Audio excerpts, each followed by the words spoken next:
Fairfax, and I'm the Lieutenant Governor of the Commonwealth of Virginia.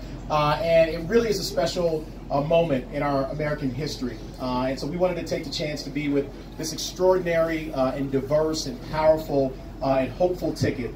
You have some wonderful public servants who have stepped up, and you're going to elect them all. And it's headed by a great man who will be your next governor, Jared Polis. Let's give him a round of applause. Jared, thank you for your leadership and all that you're doing.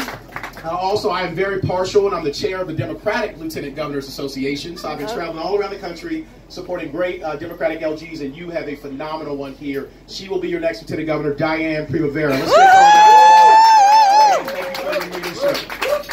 I just want to give you a couple quick stories of hope from the Commonwealth of Virginia. And I will never forget also the role that Colorado played in restoring hope in this nation.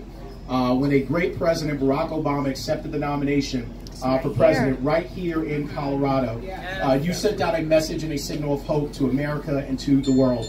But we really felt like after 2016, in so many ways, the lights went out in America. There was a darkness that came over this country. And so in Virginia, we were the first major statewide election in the nation following that presidential election.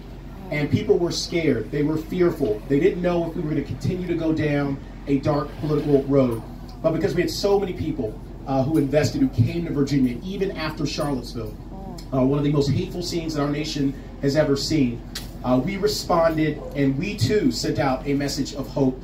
And in the face of hate and fear and division and racism and xenophobia and misogyny and anti-immigrant rhetoric, what we did in Virginia was not only win all of our statewide elections and 15 members to the House of Delegates, but we won with the most votes in the history of the Commonwealth of Virginia. Hate will lose every single time. Love will triumph over hate. And so we have taken those victories in the polls, translated them into progress for our people. I was proud as Lieutenant Governor to break 4 ties in the Senate of Virginia on Medicaid expansion. So now 400,000 people now have health insurance in the Commonwealth of Virginia. You did it in Colorado. You inspired us in Virginia. It's happening all over this nation. And so hope lives in America. And Colorado, you are now sending that message once again all around this nation by what you're doing on November the 6th. And I want to leave with this last story of hope before I bring up your incredible U.S. Senator. In Virginia, on Inauguration Week in January of this year, it was discovered in the Fairfax County Courthouse in Virginia, a manumission document that had freed my great-great-great-grandfather, Simon Fairfax, from slavery in Fairfax County, Virginia, 220 years ago. On June the 5th, 1798. He was freed by the 9th Lord Fairfax, 60 years before the Civil War.